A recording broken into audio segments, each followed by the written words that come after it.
Good evening and welcome to our Christmas edition of the Ordinary Council meeting of the Alpine Shire, and welcome to the gallery tonight too. Could I just remind those present to put their phones onto silent or aeroplane mode? Thank you. Right. Item 1, the recording and live streaming of council meetings. I will just get the CEO to read the following statement. Thank you. Thank you, Mr. Mayor. All council meetings are filmed with both video and audio being recorded. Video is focused on a specific area, however audio from the entire room is captured. In common with all narrative during council meetings, verbal responses to congratulations, obituaries and question time will not be recorded in the written minutes. By submitting a question, you consent to your question being read aloud at the meeting. The reasoning behind recording council meetings is to hold us more accountable and to improve the transparency of council's decision-making to our community. The full meeting is being streamed live on Council's YouTube channel, which is Alpine Shire Council, and will also be available on the YouTube channel shortly after this meeting. Just out of respect, could people please rise? We'll have an acknowledgement of traditional custodians. Alpine Shire Council acknowledges the Taungurung people as the traditional custodians of the land on which we are meeting today. Council also acknowledges all of the traditional owners and custodians of the wider lands of the area known as the Alpine Shire. We would also acknowledge those people who have contributed to the rich fabric of our community and strive to make wise decisions that will improve the quality of life for all. Thank you. Item 3, the confirmation of the minutes of the November 28 meeting. Could I have a mover and seconder, please? Thank you, Councillor Nicholas, and a seconder, Councillor Kelly. Those in favour? Thank you. That has been carried unanimously. Item 4, apologies. Tonight we have an apology from the Director of Assets, Mr Alan Rees, and we were going to have Acting Director of Assets, Miss Sarah Buckley, but she's been struck down with something that she doesn't want. So we have now we have as Acting Director of Assets, Mr Michael McDonough, and welcome to the council meeting tonight. Obituaries and congratulations, starting from my right, Councillor Keeble. Thank you. Councillor Prime. Yeah, just an obituary from me. Mrs Ethel Northey passed away. I believe it was just before the last council meeting. So I've known Ethel since I was a girl working in the Toowoomba store, and she used to come in every Saturday and buy a Border Mail and a Herald Sun, and that's my memory of her. So condolences to the Northey family. Thank you. Councillor Kelly. None tonight, thanks, Matt. Councillor Nicholas. Yes, I'm going to start with the congratulations to Helen, and unfortunately I don't know Helen's last name, but she has been the bus driver from Wandillagong to P12 College since 1994, and this is her last year. And as someone who's picked my kids up and dropped them off 5 days a week, almost, for quite a long time, I just really appreciated her support and the way that she looked after the kids, and wanted to thank her and congratulate her. I also wanted to mention the passing of Claire Pelly. Katerina and I have both been to her funeral today. A young woman, again, unable to fight the demons, and I just urge everybody to support those that they love as best they can. Thank you, Councillor Nicholas. Councillor Janice. None from me. All right, Councillor Hughes. Thank you. Helen was my bus driver, so she's been a big part of this community for a long time, and it's been wonderful, so congratulations to her. And yes, my deepest condolences to the Pally and Healy family. A very tragic loss. Another one too soon in our community, and reiterate, there's always someone there. Reach out, and there's avenues that we can all explore to help those along, and the families left behind in such tragedies as well. So, thank you. I just have one tonight, and that is I've received. It's a little bit out of date now, but I've received a letter from the Mayor of Gamagori in Japan. and it's thanking the Alpine Shire Council for allowing some bright P12 18 students and 4 teachers to visit them for a week's exchange. And the Mayor here is just requesting that we facilitate this, and we look forward to more things happening in 24 and 25 as a friendship exchange between the 2 cities. So I think we will reply to this letter directly to the Mayor, just saying we'd like to keep up some. I don't think we've got a sister city or anything like that, but we might just keep those channels of communication open. Right, item 6. Any councillors have a conflict of interest on any of the items on tonight's agenda? No, thank you. Public questions. In the last 4 council meetings, we've been inundated with questions. Questions on notice are still limited to 2 questions per person. Written questions. Excuse me, Mayor. I do have a conflict of interest. Thank you, Councillor Keeble. It's 8.1.1. 8.1.1? Yeah. I will step out of the room. I'll need to do that paperwork and send it off. Okay. Yes, I understand why. All right, thank you.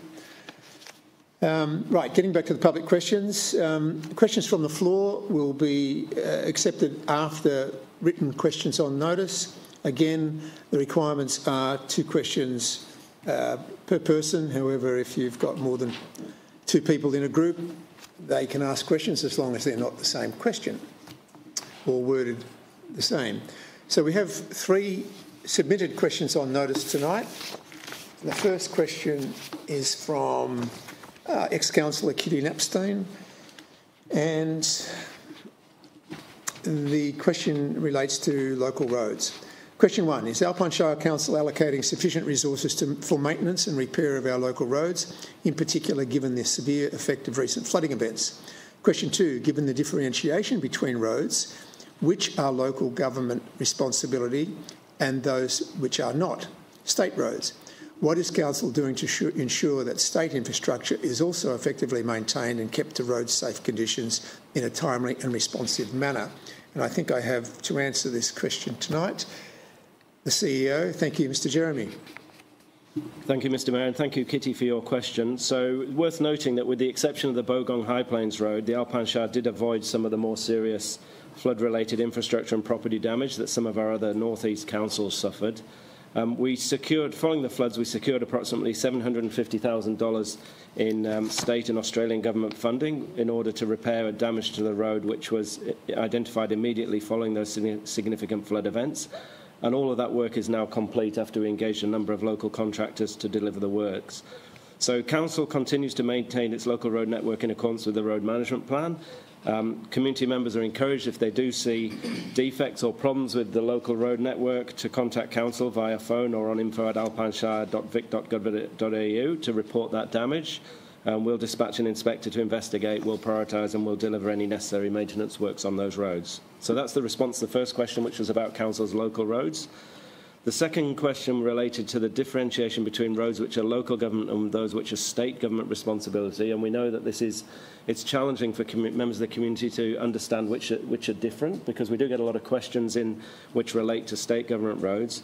So Council is continuing to advocate through the Municipal Association of Victoria and Rural Councils Victoria for improvements to both the funding and the delivery of maintenance works on the arterial road network, which is managed by the state government. Worth noting, on the 6th of December, I participated in an interactive engagement session with the Honourable Melissa Horn, MP, so that's the Minister for Roads and Road Safety, and with other representatives from the State Government Department of Transport and Planning. So in that session, together with other local councils from the North East, we shared feedback about the condition of the local road network, the state government road network, and some of the challenges that our local community were having in getting repairs, timely repairs to the road maintenance, to the road network, and also getting feedback from the state government about what they were doing, so where the funding was coming, what it was being allocated towards, and what the time frame was. So we've certainly shared that feedback right at the right level, which is into the Minister for Roads and Road Safety, and hopefully we'll see some actions coming out of that engagement. Also worth noting, all service requests that Council that are raised with Council, whether or not they're allocated to the right road, we do deal with them. So if they're on our local road network, we'll take action to inspect and address as required. If they're on the state government road network, we communicate those issues through to Vic Roads, Regional Roads Victoria, to allow them to understand what the issues are that are occurring on their roads. So I'd encourage members of the community, if you're unclear, send it through to council and we can effectively relay that message onto Vic Roads or onto the state if it's necessary, or we can deal with it ourselves. Just as a follow-up to that, and as you mentioned, Vic Roads or Rural Roads Victoria are reluctant to get back to people who put in a request or a complaint or whatever. If they come through council, can we offer those people anything more or not? Thank you, Mr. Mayor. It's also challenging for council to get updates on the works that Vic Roads, Regional Roads Victoria are planning on their road network. And that was some of the feedback that we provided to the Minister, that it would be handy for council to be able to understand what Vic Roads plan and Regional Roads Victoria are planning, so that we can relay that to our community. So it's not necessarily the case that we know or learn any more than the community does if they contact Vic Roads directly at this point in time. Thank you. That answers that. Question 2 comes from Dr. Brett Lidbury and relates to vandalism, basically. My question is, how can we, as a community, in partnership with the Alpine Shire Council, respond to graffiti vandalism in a rapid manner, namely to discourage vandals from continuing to deface public and private property? Again, I think it's the CEO. Thank you. Thank you, Mr. Mayor. And thank you, Dr. Lidbury. So what we've noted is that the question that you've put in this month is word for word the same as the question that you put in the November meeting that we responded to. So we've had a good look at this to try and understand why you've put in the same question. I think what you're flagging is that we're saying that addressing graffiti is really important and we need to do it quickly, but maybe our actions aren't following through with our words. So it's taking us a bit of time to get to some of the graffiti. And I think that's perhaps what you're seeing on the street, is that when you put your requests in, and we've seen a couple of recent requests from you, Dr. Lidbury, we're not as quick as we could be. So the Open Spaces team deliver the graffiti removal. They need to prioritise that work against other priorities that they've got on at the time, particularly if they've got works which are considered hazardous to people. We'll prioritise those over graffiti, addressing graffiti. But what I would say is, if you report graffiti and you haven't seen it removed, feel free to give us a prompt. I have provided feedback to the team that this is really important, and I do agree with your feedback that the longer graffiti stays in place, the more likely it is to encourage more graffiti to follow it, and then the more likely we get a growing problem where people believe that graffiti is acceptable around the Shire. So it is really important, it is a priority, and we really appreciate your feedback if we're not delivering removal of graffiti perhaps to the speed at which you would like us to be doing that. Thank you. Question 3 comes from Leanne Boyd, and it refers to a Transport Zone 2, and refers back to our last council meeting where there was the planning permission granted to the Bright Valley development, and it mentions within the Bright Valley development documents that the subdivision opens onto a Zone 2 road. So the questions basically stem from that. I'm wondering whether the development actually has the further approval, as is stated to be required below, to put a grand entrance as is indicated on the subdivision application. Has the intersection design that impacts the Gateway Trees Avenue been given design approval or final approval from the Department of Transport as yet? And the answer I have is going to come from Director Ms Havercroft. Thank you. Thank you, Mr Mayor, and thank you, Leanne. The application included the creation of access to a road in a Transport 2 zone and was referred to the Department for Transport and Planning, who have provided preliminary consent to the proposal and conditions to be placed on any planning permit issued. These include, but are not limited to, the conditions 40, 41 and 74 of the planning permit that was issued last month. Those conditions provide for the preparation and approval of the detailed civil functional layout plans of the intersection to ensure it meets the relevant design standards and regulations. Thank you. Questions from the floor, and I'll take as many questions. We have a bit of time up our sleeve tonight. Right. I don't see any hands rising from our gallery tonight, so thank you very much. Thank you for your attendance. I'll say that again. Moving on then, item 8.1.1, and I believe Councillor Keeble has a conflict of interest and will leave the chamber at 5:17.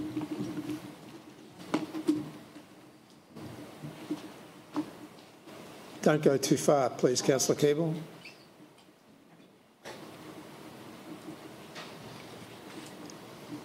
Um, 8.1.1, contracts approved under the delegation of the CEO. The recommendation that the capital project contract approved under delegation by the CEO be noted. Chief Executive Officer, Mr Jeremy. Thank you, Mr Mayor. There is one contract approved under delegation since the last meeting, and that is the supply and installation of water pump for snow guns at Dinner Plain. So this is part of the Dinner Plain snowmaking project. The tenderer was Nutrien Proprietary Limited. The dollar value, excluding GST, was $129,342. Thank you. Could I have a mover and seconder, please? So noted. Thank you. Councillor Nicholas, Councillor Prime. Any commentary? No. No. Excellent. Any other commentary from councillors? No. Those in favour? It's being noted. Thank you. That is unanimous. We could call Councillor Keeble back in, please. Oh, thank you. At 5:18. We're waiting on the outfit, actually. Okay. Didn't get there? I can provide a disused baton.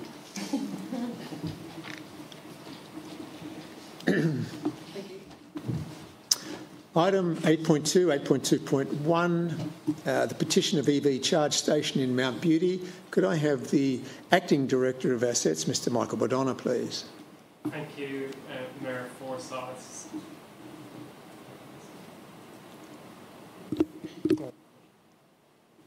Apologies for that. Thank you, Mayor Forsyth. So in relation to this item on page 5 of your agenda, this report relates to a petition for the installation of a publicly available electric vehicle or EV charging station in Mount Beauty from the Upper Kiewa Valley Community Association. On behalf of council officers, I would like to thank the association for its petition and advise that council officers have reviewed it and have prepared this report. It provides further context for what Council is doing in this space and the role and function of the recently commissioned Community Energy and EV Charging Prospectus, which Council sought funding from through the Australian and Victorian Government's Joint Resilience Grant Funding Programme. The findings and recommendations of the prospectus will inform future decisions regarding public charging infrastructure at council facilities, including this site, and it's expected to be received by council in early next year. And the recommendation on the agenda, councillors, that council acknowledge the petition entitled Petition for EV Charge Station in Mount Beauty, received at the ordinary council meeting held on the 28th of November 2023, and recommends that the Upper Kiewa Valley Community Association makes a community submission through the existing budget process for assessment and subsequent decision by council. Thank you, Mr McDonough. Could I have a thank you, Councillor Prime, and a seconder, Councillor Hughes. Councillor Prime.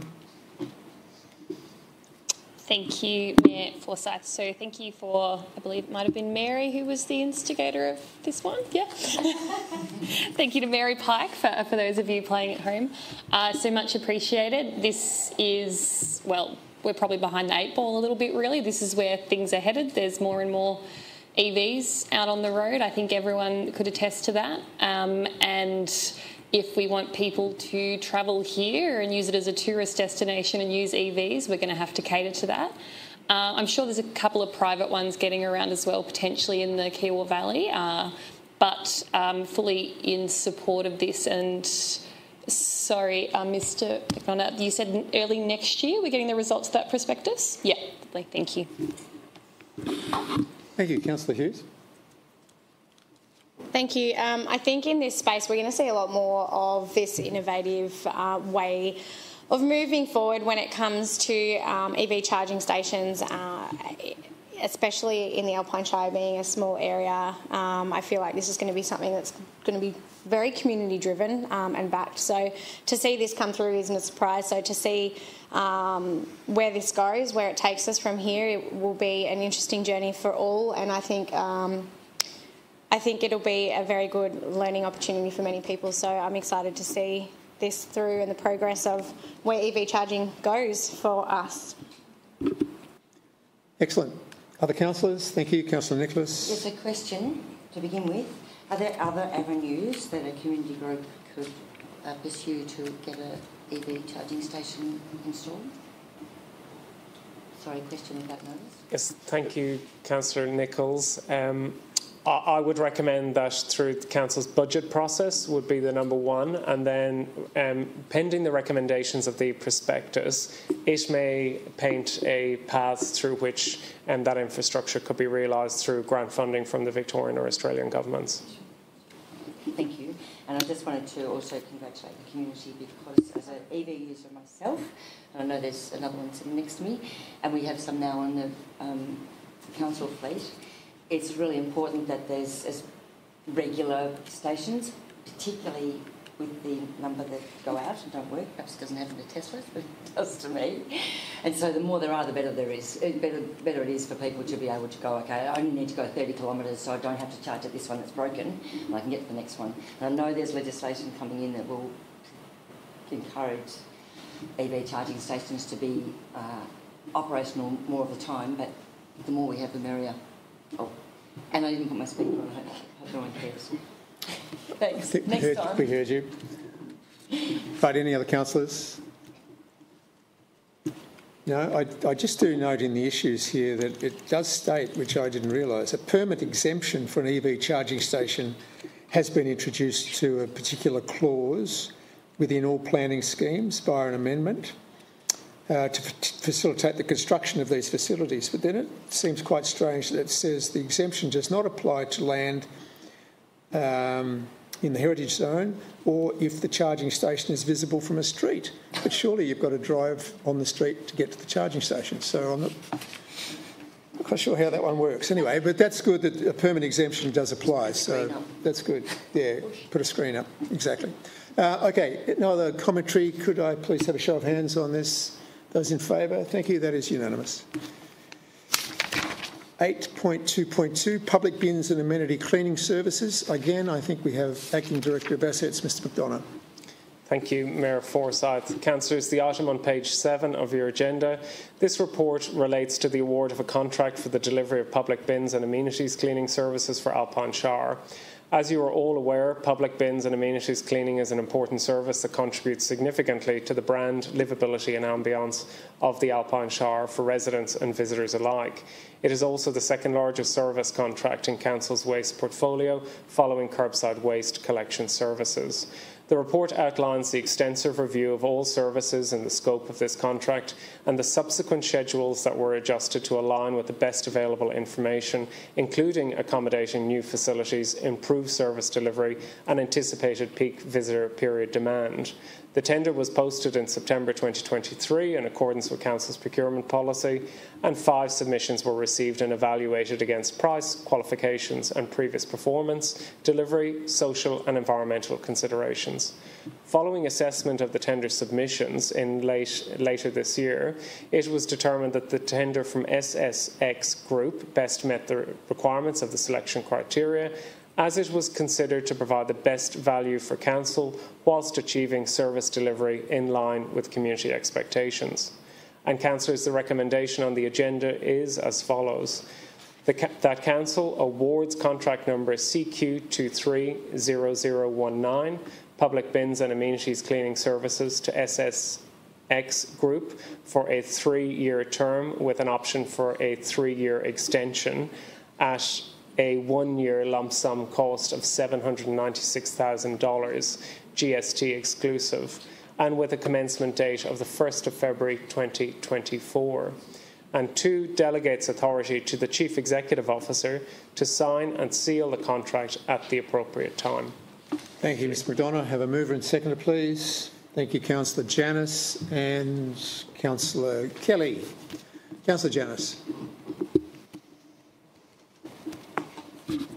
Thank you for the report, and we have been briefed on this as well, but this is the 3rd iteration of a contract for public cleaning in a number of close years, and unfortunately we haven't met the mark for a number of reasons with our other contractors.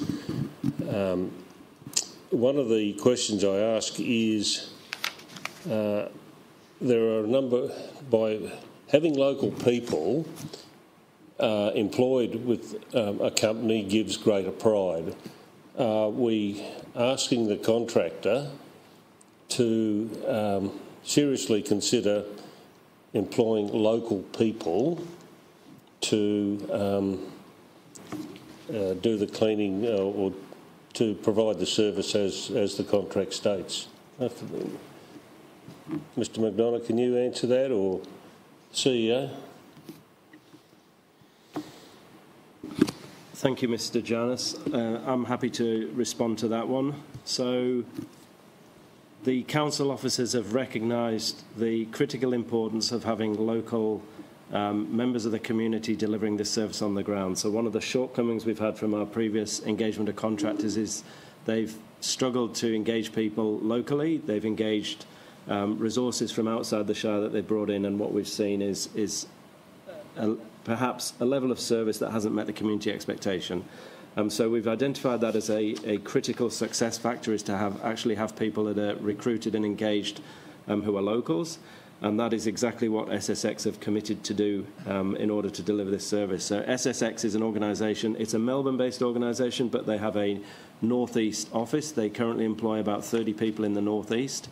Their first inroads into the North East market was through the provision of security services to the Alpine Shire Council, and since then they've grown their presence in the North East. They now service rural city of Wangaratta. They've been delivering our security services, and they deliver a number of other contracts around the North East. So they have a growing footprint in the North East, and they're very committed to the North East. They are part of a temporary solution which is in place at the moment to get us through to the end of January, and they have engaged local contractors as part of delivering that service in this interim period. And they have committed, if they are successful tonight through Council's vote, through the award of a contract, they've committed to exploring the local market as far as they can, through engaging with some of the other contractors that we've got on the ground who are providing part of this interim solution as well. So they're very, very committed, and they recognise the importance to the delivery of the service of actually getting local people engaged to deliver this service for us. Answer the question. That answers my question quite clearly. Thank you. Any other questions? No? Councillor Kelly. Thanks, Mayor. And an incredibly important service in our community for both residents and visitors is what this contract represents. I understand it's a difficult market to recruit. It's a difficult market to retain people, and this service is at the pointy end of that. There was a couple of issues in the paper I wouldn't mind just unpacking a little. I think the topic of service continuity and the issues, I think that's been touched on. The recommended service provider is part of that tactical solution when we were given, I don't know how many days' notice it was to discontinue. So I think there's already an appreciation there, I guess, of service continuity and the importance of stepping in to make that work. The next item in the issues there I wanted to touch on is the introduction of additional services, and probably a question, Mr. Jeremy, just around what new facilities or new services in this 3-year window are anticipated or could be anticipated as introductions or expansions of scope. Thank you, Councillor Kelly. So a clear one that jumps out is in our capital works programme at the moment, which is the Myrtleford Memorial Hall. So that's an example of a building that we're not currently servicing, but which, if we bring through the project delivery and we end up with a visitor information centre, that is one that we'll have to add to the schedule. That's the only one that immediately jumps to mind, but I guess there's flexibility in the contract as we move forward through our capital works, that if there are other buildings and facilities that Council were to either take on or to develop or to bring in additional services, that allows us the flexibility to add them into the service delivery model. Great, thanks, Mr. Jeremy. And probably the last thing I'll just touch on in the issues is this seasonal increases in demand. I have a little trouble in accepting that seasonal fluctuations are unexpected or unprecedented, and I might attribute that to perhaps a prior service provider and look at this proposal with optimism that a new service provider won't see them as unexpected seasonal fluctuations. I think that that shouldn't be the case, nor unprecedented. And in that regard, my last question is just around performance. Are there incentives for meeting KPIs, or are we approaching it from a perspective of penalties for poor performance or incentives for good performance? Are there any metrics in that regard? Thank you, Councillor Kelly. There are no incentives for good performance, except perhaps the reputation of the organisation that's delivering the service and their ability to leverage additional services across the Shire through different businesses. What we are doing that will be different is we've engaged one of our council officers who will be essentially policing the service. So we haven't previously done a lot of surveillance of what's going on the ground, but we've recognised that we need to be doing this to ensure collectively with the contractor that they're actually meeting the expectations of the community. So I guess those are the two things. One is more surveillance from our perspective, and second, I think there is a genuine pride that we're seeing in our contractor in delivering a good service to enable them to continue their expansion into the North East market. Thank you, Mr. Chairman. Other councillors? Yes, Councillor Keeble. I'm wondering whether other incentives would be the extension of the contract if they've done well, perhaps. A question I had was to Mr. Jeremy. It might be a bit of a cheeky one, considering Mary's in that gallery there, about the Toowoomba toilets, Toowoomba South toilet, introduction of additional services, you said in the next 3 years. Does that mean those toilets, what's the delivery of those public toilets time frame? Do we have one? Thank you, Councillor Keeble. The short answer is we don't have a confirmed time frame yet. We're working with the owners of the land through a process of subdividing that land so that council ends up with a separate title for the land that it's purchased. That process is moving forward. It was stalled a little bit waiting for feedback from the services providers, so AusNet and NECMA. We now have that feedback, and we've got a plan of subdivision which is ready to be lodged and is just with Council's planning team at the moment for that final stamp of approval to make sure that we haven't missed anything from Council's perspective. So that will then get lodged. It needs to go through a formal process to finalise the subdivision of the land, register on title. The team, however, has been working in the background on what the solution will be, so we're not waiting for the subdivision to go through to establish how we're going to deliver amenities. There is a two-stage process which is proposed. One is to get a short-term solution in place which provides the functionality of the amenities to allow council time then to work on what the development of that full site might be, together with perhaps upgrades into the streetscape of Toowoomba South as well. So that's what we're proposing at the moment. Thanks for that update. I should have mentioned that we, in addition to the current Microphone. Yeah. Councillor Hughes. Thank you. Thank you. We always ask for feedback when it comes to especially a contract like this and what it is that the community is seeing on a regular basis. Can you please just outline for everyone that is watching along or watches back what the process would be in terms of contacting however that looks, in order to get things looked at closer if there is a shortfall that we're seeing, please? Thank you, Councillor Hughes. So we're going to put in place a process which is very similar to the process that we have with our contractor Belgravia, who manages the pools, where feedback from the community will be directed straight to the contractor in the event that SSX is successful, for them to address that directly.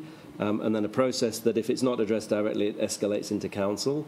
There is some pretty strict reporting requirements on SSX to report what are the customer complaints, the compliments, and their timeframes for addressing those. So we believe we'll be in a position to have good oversight of what's being delivered in the community. But there is an escalation process in the event that for any reason the contractor is failing to deliver, that those will then be flushed through to council.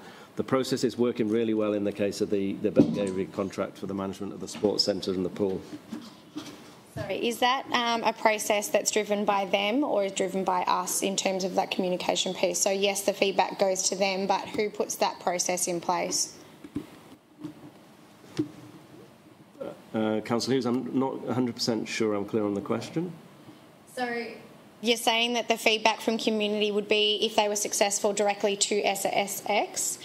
Is that a process that they've developed themselves in terms of how they communicate that in the facilities that they are cleaning, or is that a process that council puts in place specifically in order to get that through to SSX? So we'll work in collaboration with them. I think if anyone's been around here long enough, they'll remember Pete Smith's phone number in the amenities. It will be similar. It'll be a phone number of contact. If there's an issue, contact this person directly. Yep, that's what we'll put in place. Any other commentary? I have a simple question regarding the contract. Year 1, 796, which is 20% higher than what we budgeted for in this particular year. In the contract, is it a CPI increase on a yearly basis or by negotiation? Thank you, Mr Mayor. It's a CPI increase in the contract. Thank you. And the flexibility, because we're not mentioning it here, for increased services, which Councillor Kelly brought up, how much have we got some budgetary wriggle room if we need an extra 10% service, or how does that work?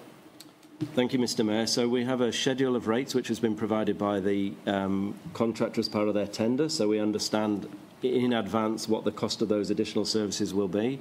To answer your question, we don't carry a contingency for additional costs, and what we anticipate over the next 6 months as we work with the contractor, if they're successful, through into the process of developing the budget for next year, we'll establish what is an appropriate amount of money to cover the service for next financial year, and then that will be presented to Council for adoption as part of the upcoming budget cycle. Yeah. Excellent, thank you. Right, any other commentary? Councillor Janus, any last words? Yep. One more. We always look at the negative things that might be happening out there with our service providers. And it's like our outdoor staff. So many people comment on how good our grounds are looking, how good our towns are looking, and we need to get that back to council staff. And it's the same with our contractors in this important role of keeping all these facilities nice and clean and usable. And if we have, it doesn't matter, but if they're local people and you know their name, it's lovely to say, hello, Fred or Mary, great job, place is looking good, the bins are looking good, and that gives them pride in the work that they do as well. And just ask people to do that rather than bagging them all the time. If there's a good job, give them the thumbs up and say it's a good job and give them some pride. Through you, Mr Mayor, if I may add an additional comment, I'd like to commend the team that we have on the ground at the moment. So the teams that we have stepped in at very short notice to help out the community. So they're a range of local contractors and businesses. So we've got MASH over in the Kiwa Valley delivering cleaning of our public facilities over there. We've got GLIN over here with the public facilities. We've got SSX, which we've mentioned, have stepped up with the amenities. And we've also got Leo Starkey and a crew doing the public-based bins. So these contractors, these are all local people, stepped up at very short notice to help us out. And I think they're doing a great job. I did ask the councillors earlier if we had any positive feedback, and there is no feedback. So we're taking no feedback as a sign that things have improved. Yeah. Thank you. Thank you. Good. I'll put this to the vote. Those two recommendations, please. Those in favour?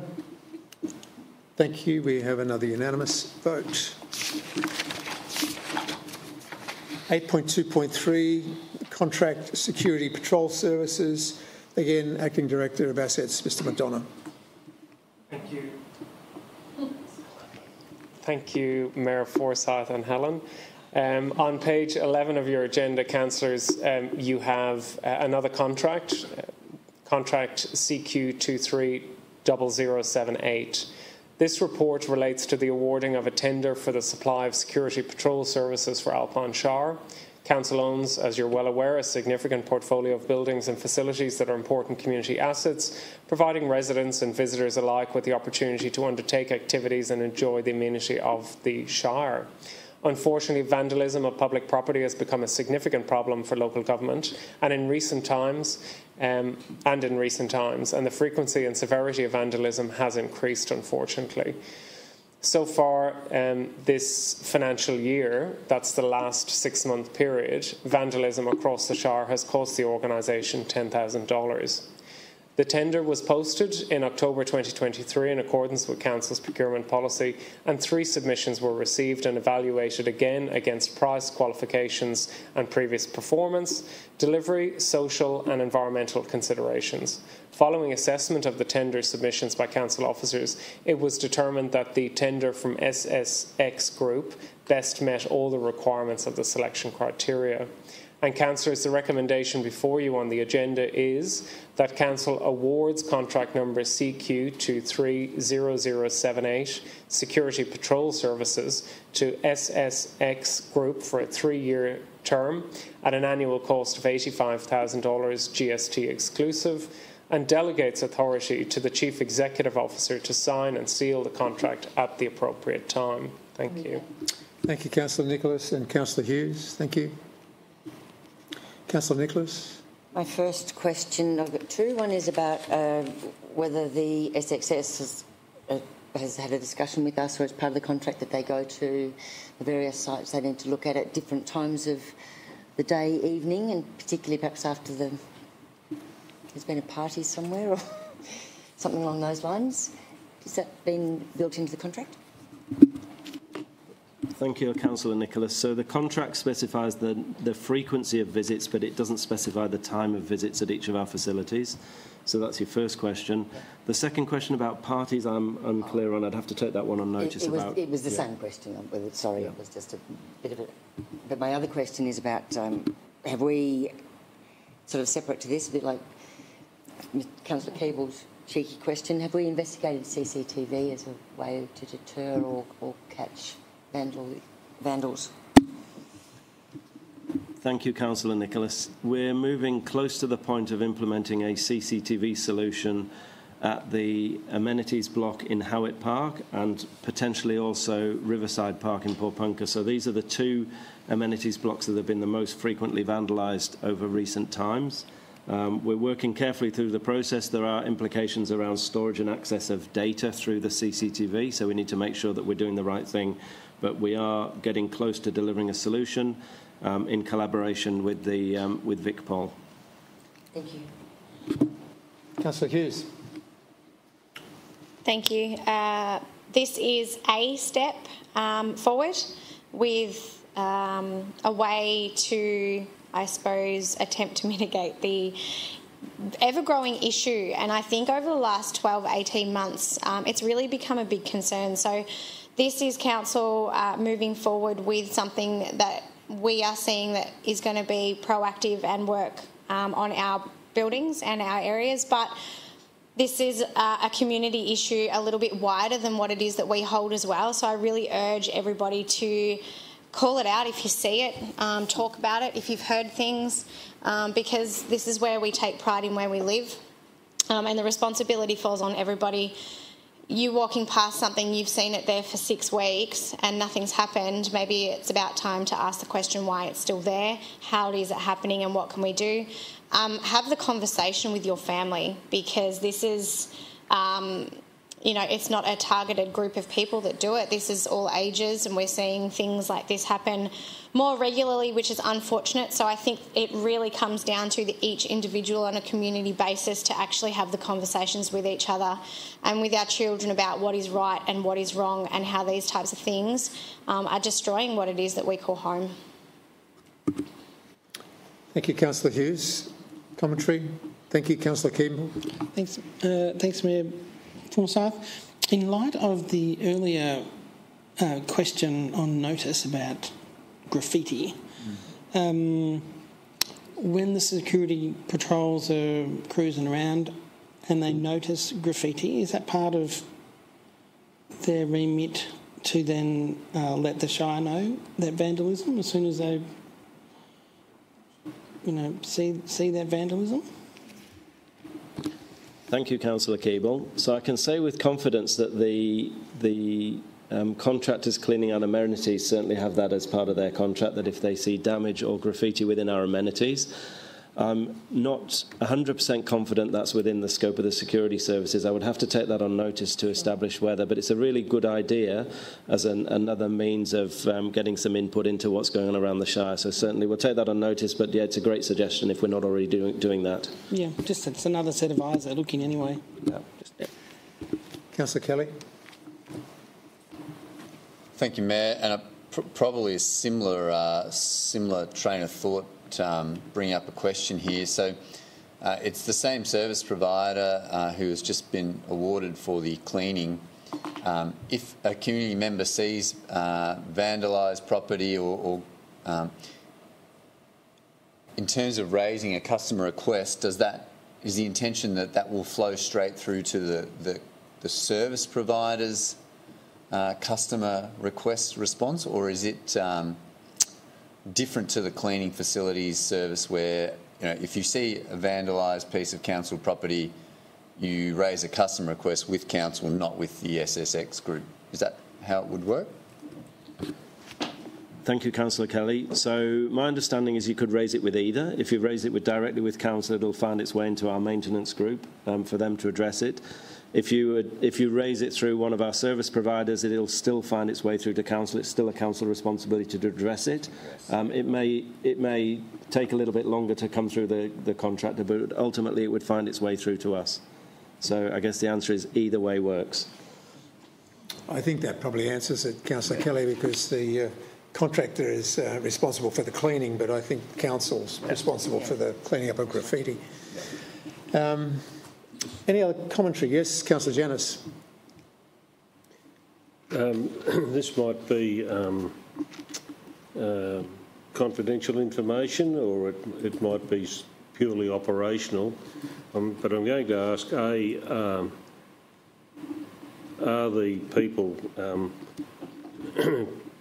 conducting the service wearing personal protection?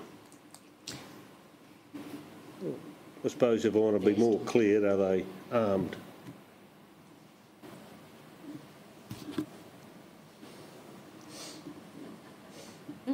Nobody knows the answer. Thank you, Councillor Janus. I think, so if you're talking about whether they have a firearm, they don't carry firearms with them on their rounds, but I would have to take on notice whether they have any other form of personal protection like a baton, but I'm actually suggesting that they don't, but I would have to take it on notice to clarify. I'd like to know that for a start. And are they wearing body-worn cameras? Yes? No, we're getting an answer back. Going to get an answer? Going to get an answer Thank back. you. I'll take that on notice. Thank you. Other commentary? Again. Yeah, don't put my water bottle down here. Right, that's a comment. Thank you. Councillor Nicholas, you Nothing to add. proposed it. Nothing to add? All right. I'll put this to the vote. Those in favour of these two recommendations, please. Thank you. We have unanimous vote. Item 8.3, Director of Customer and Community, Ms Helen Havercroft, Child Safe Policy. Thank you. Thank you, Mr Mayor. This report relates to changes in child safe legislation and the consequential revisions to the Council's child safe policy. Victoria's child safe standards were put in place in 2016 to protect children and young people from harm and abuse. In July 2022, 11 new standards were introduced. Council's first child safe policy was adopted in 2017, it was reviewed in 2020, and it's been reviewed again in light of the new standards. The protection of children and young people is more than just drafting a policy. An operational action plan will be developed to embed the activities that Council undertake to meet our commitment of this policy. And you'll recall when we did the draft of this and brought it to Council that we talked around that the policy would be the first step, and then we would actually go out to families to find out how we could really bring to life the 7 standards for them and to really try to keep children safe through that conversation rather than the policy itself. So the operational action plan is yet to be developed. The revised child safe policy was placed on public exhibition for 21 days and we received no feedback from the community in relation to the policy itself. We made some small grammatical changes, typos, etc., between the draft and the final one, but the policy in its broad crux is exactly the same as the one that went out to public exhibition when drafted. So the recommendation this evening is that Council adopts the revised Child Safe Policy number 108 and signs and seals the policy at the appropriate stage of this meeting. Thank you. Mover and seconder. Councillor Hughes, Councillor Janus. Councillor Hughes. Thank you, Mr. Mayor. I suppose there was no community, submissions with this going out to the public. That doesn't mean that it's not important, because it is. This is council promoting responsibility in their practices and demonstrating that commitment to foster a sense of trust and safe environment. And I think it's really important that these types of things are held and shown and demonstrated on a regular basis. So this type of thing, although some people might see it as a tick box, it's very important in what it is that we do at council, and the amount of events and things that are fostered outside, that are demonstrated from council staff in the things that we do outside.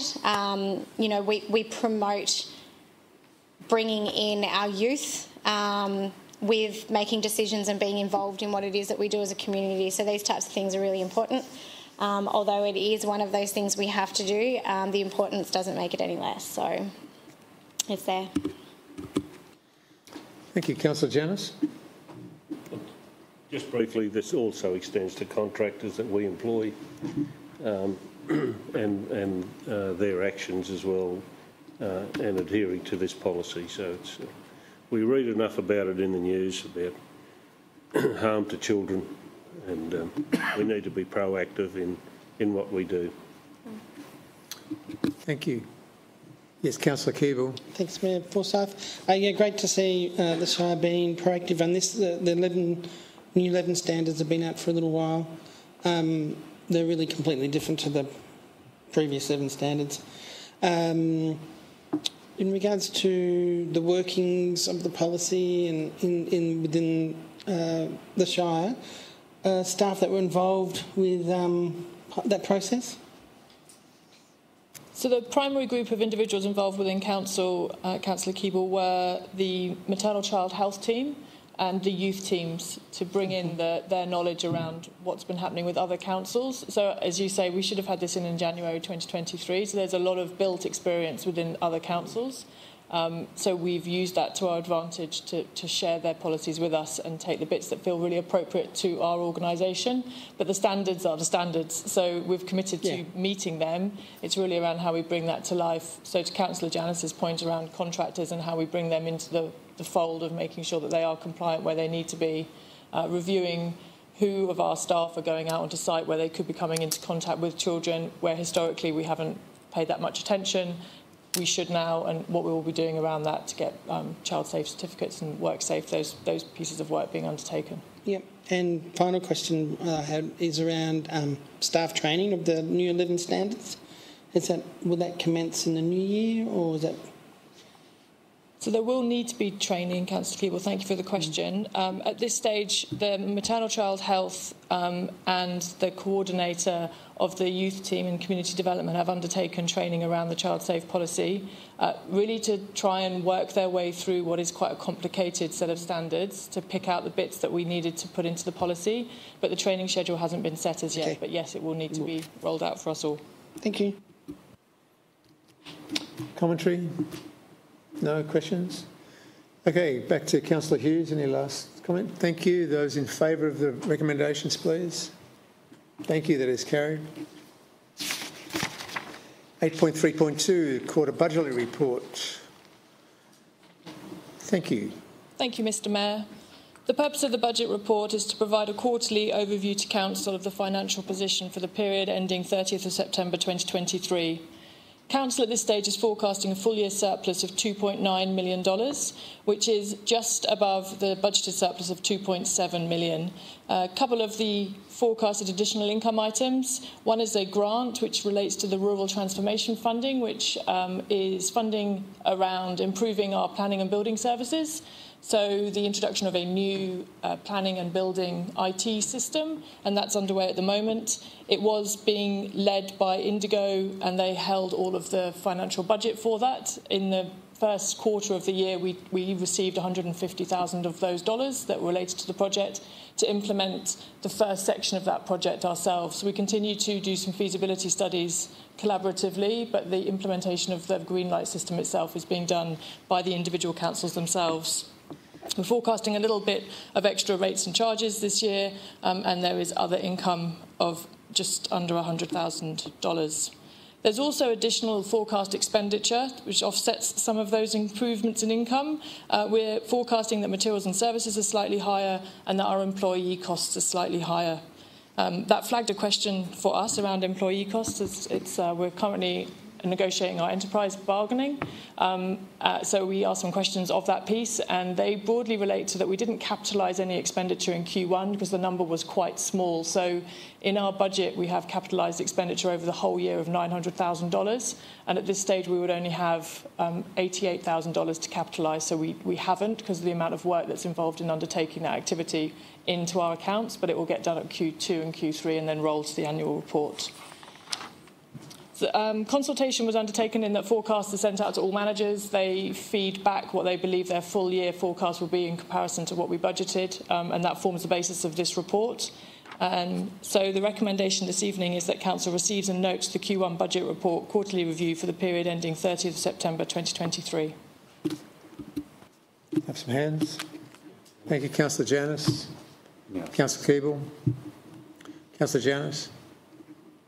No, thanks for the report. Just a quick bit of math here. The additional income as opposed to additional expenditure, I only get 0.1, so it looks better than what it is, rather than 0.2. But there might be other factors in there that haven't. Thank you, Councillor Janus. I had exactly the same bits of maths, and broadly it's in the rounding. So anything 51,000 would go to 100,000 as a 0.1 over or under, and then you have a few of those. It adds up to changing the rounding. That's all it is. Very good, very good. And I think we're, bringing everything nicely back together as we get along, and our processes are more refined. So therefore, we're keeping a closer eye on our income and expenditure. Which gives the councillors, I'm sure, and certainly the ratepayers, more confidence in the way we handle our finances. Thank you. Councillor Keeble. No further to add to Councillor Janus's Commentary? No. Excellent. Let's put this to the vote. That it be noted. Those in favour? Thank you. Again, unanimous.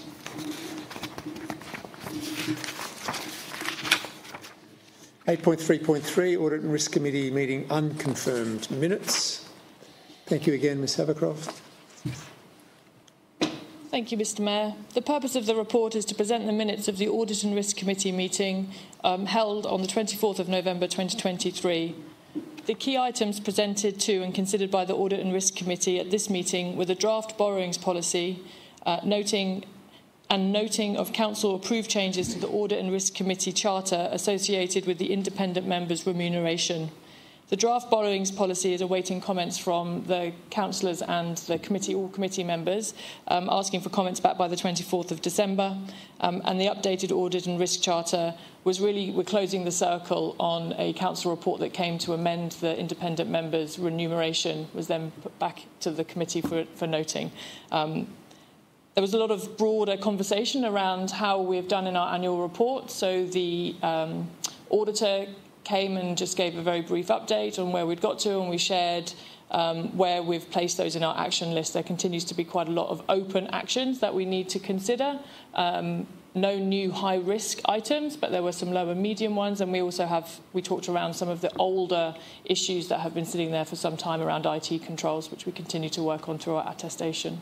So the recommendation this evening is that Council receives and notes the unconfirmed minutes of the Audit and Risk Committee meeting that was held on the 24th of November 2023. Thank you, Councillor Kelly. Seconder, Councillor Prime. Councillor Kelly. Thanks, Mayor. I think the other thing I would reflect, and this was actually my last committee meeting I'd attend as a member, was actually the sign out of the audit process. Ms Havercroft touched on that. That's an audit process that's done under the Victorian Auditor General's Office, so a very high rigour independent process that the council is subject to every year in terms of particularly the financial audit of the business, but also a lot of other procedures or processes as well. Really important independent process for giving us confidence that that the governance of the organisation is in good shape. I think that the current auditor actually rolls out. They were saying farewell, and we start a new auditor. I think it's on a 3-year process or rolling contract that every 3 years we get a new auditor in. So, you know, that good rigour around having fresh eyes and also an independent auditor is in good shape. The other thing I would just reflect, like any organisation that has a customer database that accepts customer payments, electronic payments and the like, there is a really growing focus on cyber security and the integrity of our ratepayers' data. And, you know, I think a lot of emphasis by the committee on ensuring that we continue to have good checks and balances, both for employees, but also for our customers, being primarily our ratepayers. So, look, a lot of good work by the Audit and Risk Committee, and I wish them all the best going forward. Councillor Prime. Nothing to add from me. Nothing to add. Any other? Councillor Keeble. Thanks, Mayor Forsyth. The draft borrowings policy.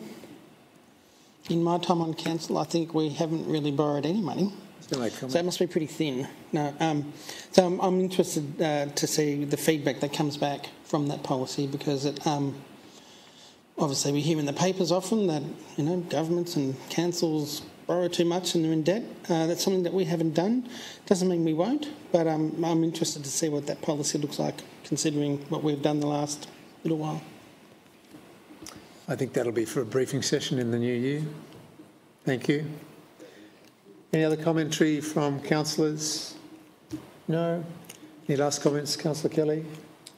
No? Thank you. Let's put this recommendation to the vote, please. Those. Thank you. Unanimous.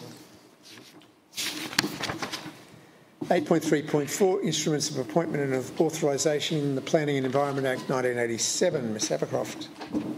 Thank you, Mr Mayor.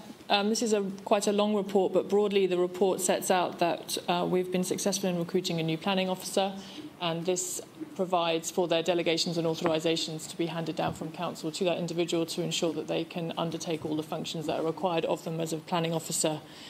So this evening, the recommendation is that council exercises the powers conferred by all of the sections within the Planning Act as set out there, and that the following member of staff referred to in the attachment, which is for signing and sealing later, is appointed and authorised as set out in the instrument. A planning officer, and the instrument comes into force on the 20th of December 2023 when they start their employment with our Shire Council. Thank you. Seconded, Councillor Keeble. Councillor Janus. Great work getting another planning officer in. Going to help the list go down. Thank you. Councillor Keeble. And I think I would imagine that in regards to planning and the department having some extra bodies around to work through the documents would be it's a great thing. I'm sure people are excited about it, getting the work done. And I guess for people out there, you know, it's something that this council's looked at all year, really. It's a problem around the state, getting planning officers. So well done on securing one. And with whoever they are out there, looking forward to seeing you start the job tomorrow, by the looks of it, 20th of December. Well done. Councillor Hughes. This is a good thing. We love seeing planning and environment, that these officers are coming in. It is a good thing. But anybody watching along, please know this isn't an instant fix. Please don't expect that it's an instant fix.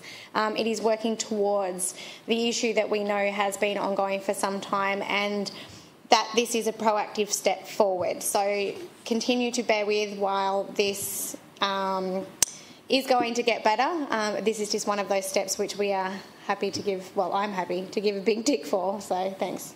Good job. Any other commentary? No, I'll just make a couple of quick comments, and that is, I've got a question. Sorry, make a commentary first.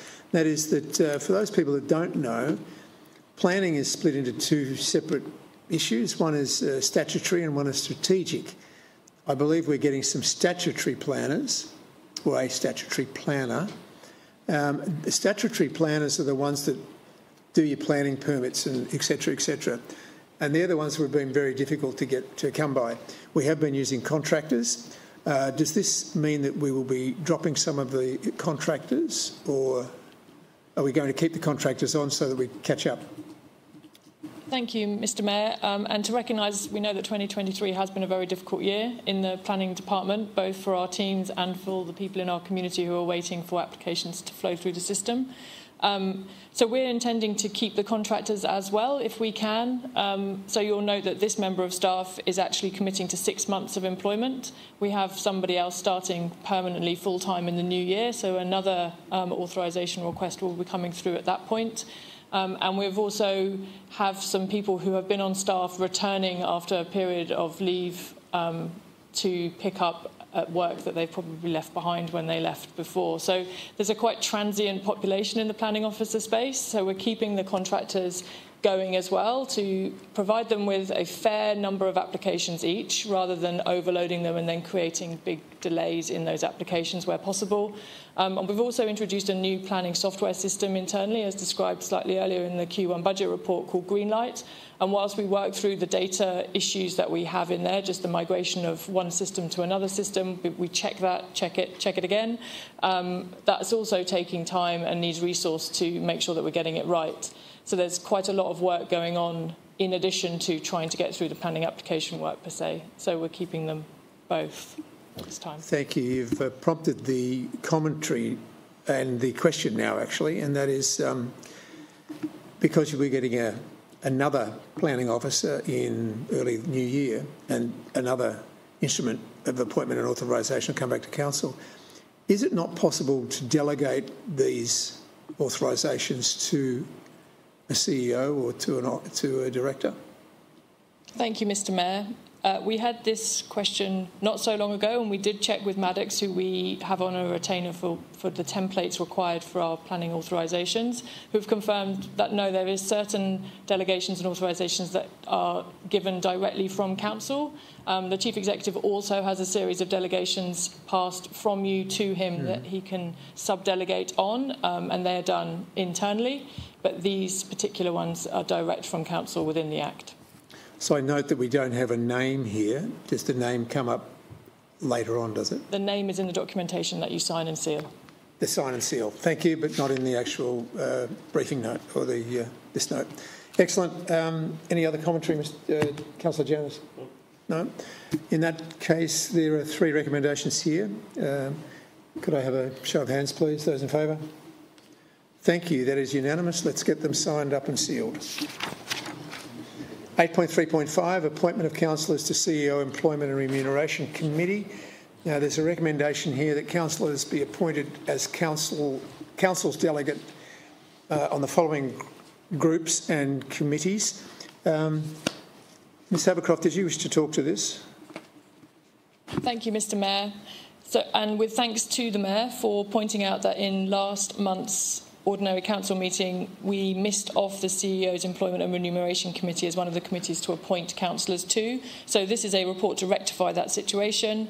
And so this evening, I'm seeking the 2 councillor names in addition to the Mayor, as per the committee's charter, to represent council at the Chief Executive's Employment and Remuneration Committee. I can take self-nominations for this one. So are there councillors who would like to nominate for this committee, please? I need 2 councillors. Yeah, I'm happy to nominate. Councillor Kelly. Anybody else? I nominate Councillor Keeble. Oh, sorry. Would you like to self? Will you accept that? Okay, so we have Councillor Kelly and Councillor Keeble. Is there anyone else? Is there anybody else who would like to sit on There was this? two that was missing in the previous conversation when we had. Yeah, there were two missing, I agree. Councillor Hughes, Councillor Nicholas? I don't think I'm going to have time this year. No time? No time. Thank you. All right, if there are no objections to that, could I just have a show of hands of those people that would agree with those two nominations? And we have the positions filled. Thank you very much. Councillor Kelly and Councillor Keeble, sorry. All right, so I'll have Councillor Janice has moved it and Councillor Prime has seconded it. I was scratching my neck. Thank you. Be careful in an auction. Moving on, item 9, the informal meetings of councillors. The recommendation that the summary of informal meetings of councillors for November and December be received. Could I have a mover and seconder, please? Councillor Hughes. Mayor, I think we need to vote on the previous one. I thought we did vote. I got a show of hands. We just were filling in the. Okay. Filling in the gaps. We're filling in the gaps. We did it Okay, in let's have a show of hands. We have a mover and a seconder. Could I have a show of hands? Those in favour? Thank you. Governance has been rule supreme. Thank you. Item 9, informal meetings of councillors for the 28th of November and the 12th of December. Could I have a mover and a seconder? Thank you, Councillor Hughes. Councillor Kelly. Any commentary? No. Show of hands. Those in favour? Thank you. Carried. Item 10, presentation of reports by delegates. From my left, None, thank you. none? None. None. Been a quiet Too many time. Christmas parties. I have had one meeting since the last, one meeting, I have a lot of meetings since the last council meeting, but one in particular which was a thing called Heralgen, which is the Hume Regional Local Government Network, and talking with other mayors, and we had a meeting with the CEOs as well. There's about 9 or 11 councils involved, and there's common problems amongst all councils. It comes back to roads. It also comes back to the general feeling that with planning issues, more and more planning issues are being taken over by the state at a state level. We have that situation possibly occurring over in the Kiewa Valley. And the general feeling amongst the mayors at that particular meeting was the state government would probably like to see the demise of local government. It was a very happy meeting, really. So those were the main two issues, and just the fact that with the roads, we talked about this earlier tonight about government roads as opposed to local council roads, because the government roads, the state government lets one contract and has other contractors, and would not then contract the local government to actually fix a road within their own patch, which happens to be a state road.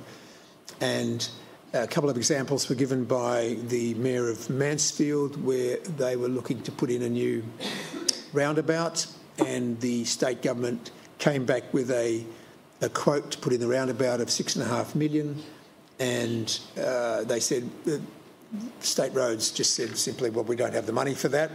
So the local government area, Mansfield, went out and got a quote from the local contractors, and it was $1.5 million. Yeah. So it was a $5 million difference.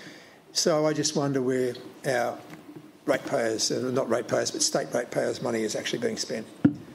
That was my report from Heralgen meeting. Moving on to general business, item 11, and I'll start with Councillor Hughes. Thank you, Mr. Mayor. I've got a few things, but I promise I won't waffle too much. I know I've said it before, but volunteer groups are a massive support in our community for various reasons. Some of them you probably wouldn't even realise that it's being run by volunteers. Classic example is the Rotary Slide that runs over summer. They're calling out for people to be able to put their hand up to do a shift.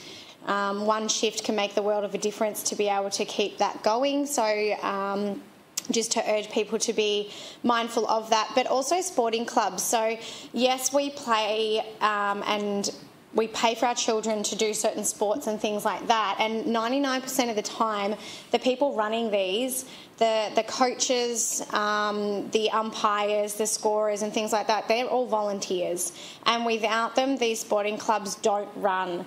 And they are crying out for people to put their hand up, to fill in a shift. You will sorely miss these if they don't run, and sometimes it can be too late. So even if you can only do it 2 weeks in a row, that's 2 more weeks that our kids can be keeping active and in a sports-orientated team thing. So we've had a lot of big discussions this year and a lot of big decisions. Whether the community agree with that or not, we get mixed feedback. We have people in support and people against what it is that we're doing quite often. One thing that really stood out to me is I had somebody actually go out of their way to say thank you. And as councillors, I won't talk on everybody's behalf, but I know for me, we're probably hated more than we are loved. And hearing a thank you from somebody to say what it is that we do and represent is hard work, and the recognition of that, I think it's really important. Because I know it made a world of a difference for me to be able to hear that from somebody. So thank you to those that have stepped up and actually gone out of their way to take 10 seconds out to say thank you for what you do.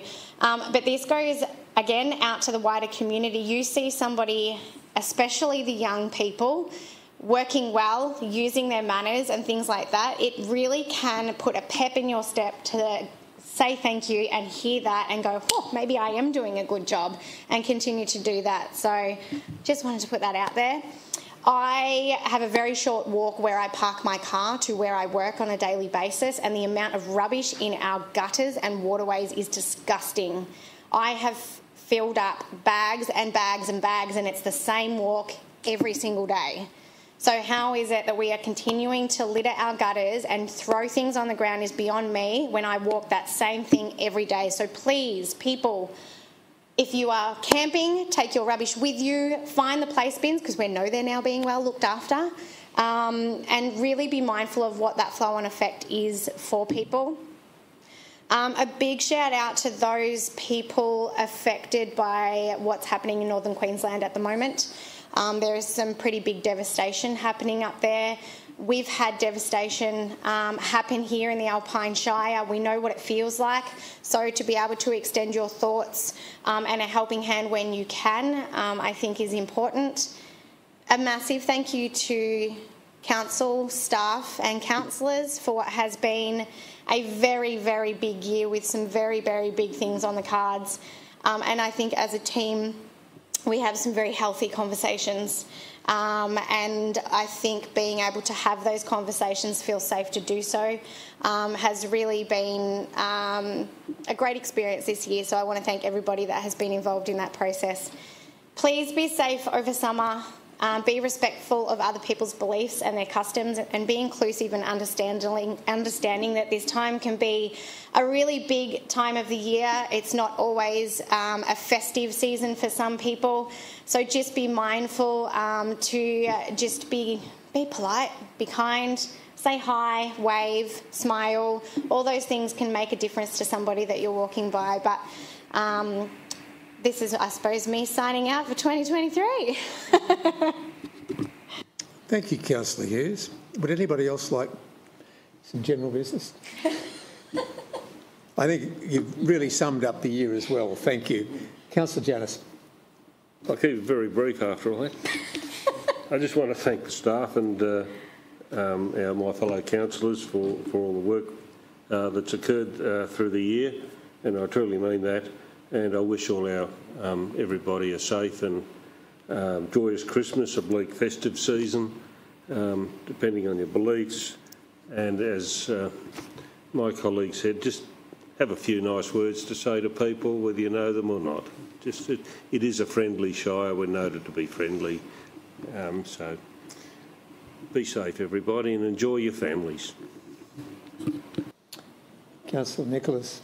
Yeah, what they said. Yes. Thank you very much. But I also wanted to add that around the traps, there's a number of people I've been speaking to who have retired or aren't working much, who have stepped up to do things like dishwashing or they're not baristering because they're not good at it, but you know, the backup work so that we can keep this town and the Shire pumping through the busy time.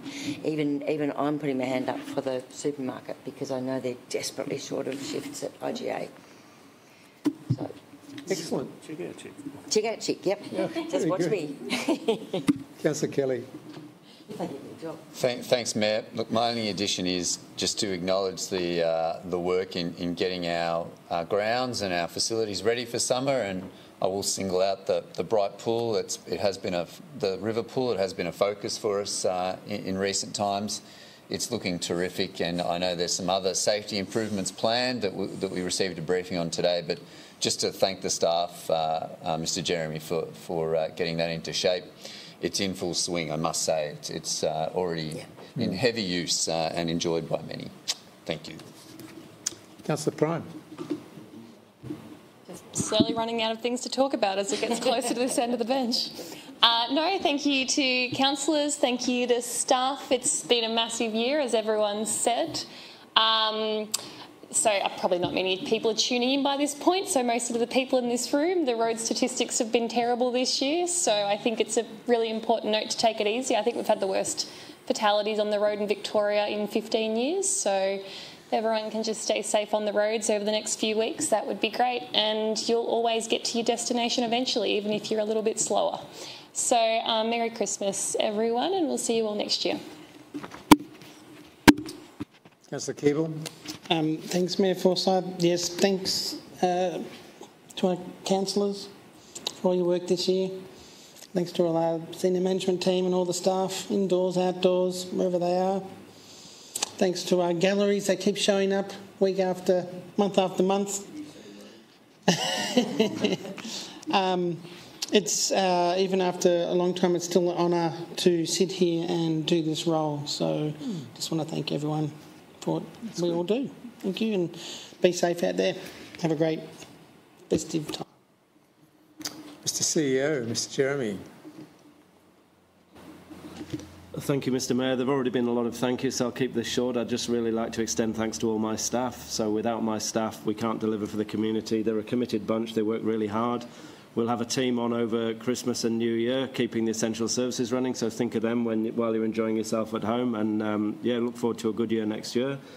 Finally, thanks to the councillors. We've had a really good year, I feel. Some really robust debate. I've really enjoyed it. I think our staff have as well, and our executive team. So thanks very much for your involvement in that process.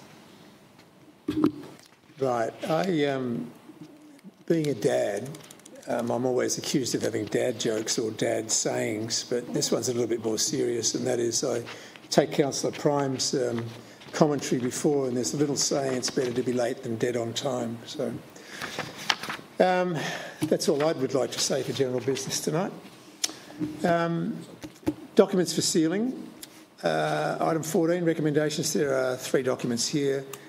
Could I please have a show of hands? Yeah. Councillor Janus. Councillor Hughes. I've got a question in relation to that, Mr. Mayor. Into those documents? Yeah, the documents, certainly. Item 1. It says the agreement provides for bushfire management protection measures, including incorporating a bushfire management plan, and exempts proposed Lot 2 from the planning permit requirements 440602. Could you just explain that? No. What I'm concerned about, does it exemplify them from the bushfire management protection plans? Thank you, Councillor Janus, for a question almost at the end of the meeting. Yes, I know, but it's important, I believe, in relation to some debate that we've had recently, particularly at the last meeting. I'm being quiet into the space for a moment in the hope that my colleague might be able to find the answer for 44.6. He's a steward, he's getting onto it. But I broadly won't have the details of what the planning permit was, just what the section 173 was. Mr McDonough, I think, has got the answer. Well, actually, sorry, Councillor Janice, I don't. We will have to have a look at what the planning permit seeks, and then we can provide more information to you. But I rest assured it would not be limiting the bushfire considerations on the site.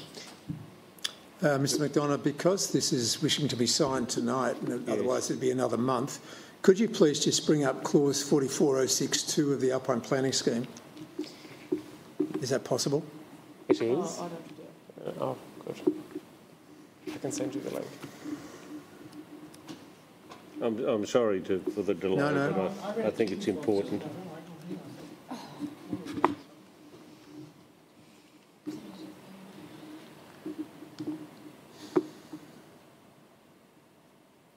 It may not relate to bushfire. It does. It does? Okay.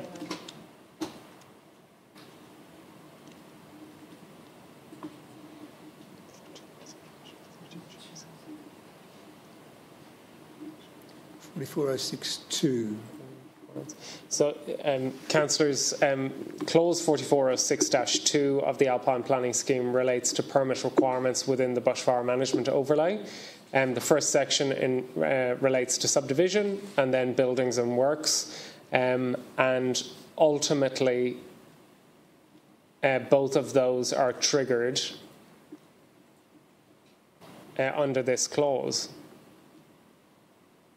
And we will need to see the planning permit to see what the proposal is, and the council officers report on that before I could really comment authoritatively on it at all. Is it possible that proposed lot 2 would fall outside the bushfire overlay? No. No. No. Okay.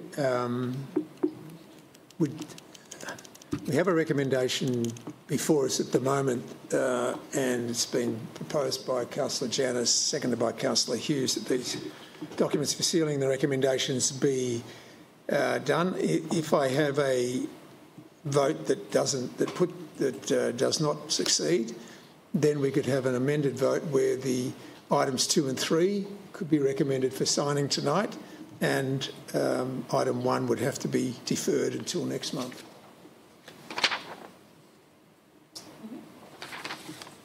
All right. Any other questions from any of the councillors on what we have in front of us?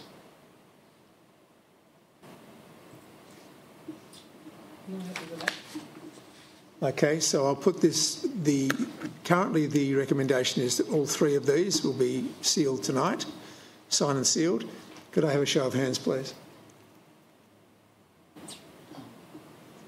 Those against? Thank you. So could I have an alternative recommendation, please? That the documents 2 and 3? 2 and 3 are proposed and the other ones put on the table for them. Thank you. That has been proposed by Councillor Nicholas. Could I have a seconder? Seconder, Councillor Kelly. So we now have a recommendation that the documents for sealing tonight are the Child Safe Policy number 108 and S11A, which is Instruments, Appointment and Authorisation. Could I please have a show of hands for those, please? Thank you. We have that, and I'm believing now that Councillors Nicholas, Councillor Kelly. I need a pink pen. All right, governance, fine. Thank you. Last thing before I close the meeting is that I'll just reiterate the comments that have come from the councillors. Please be safe over the summer. Show respect for others. Councillor Hughes, I firmly agree with your point. Say your day to people. It's very simple, and say well done and thank you very much. And I'd like to say that to all the staff, and especially to the directors and assisting directors that have joined us over the year. So there being no further business, I will close this meeting at 6:31. Thank you. I was going to say there was a saying that was called courtesy is catching. Courtesy is catching. A previous mayor tried to, I think, wanted that on all the Alpine Shire vehicles. Courtesy is catching.